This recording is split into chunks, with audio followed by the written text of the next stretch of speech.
Tentara Nasional Indonesia menyatakan siap melaksanakan misi perdamaian di Gaza, Palestina apabila mendapat perintah resmi dari Presiden RI sekaligus Panglima Tertinggi TNI Prabowo Subianto.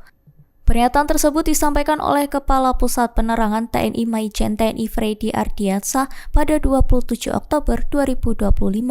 Freddy menegaskan bahwa TNI pada prinsipnya selalu siap menjalankan setiap kebijakan dan keputusan yang ditetapkan pemerintah.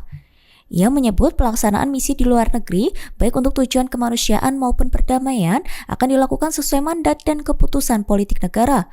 Freddy juga menjelaskan bahwa TNI telah memiliki satuan-satuan yang disiapkan secara khusus untuk operasi di luar negeri, serta kemampuan operasional di berbagai medan, termasuk wilayah konflik seperti Gaza.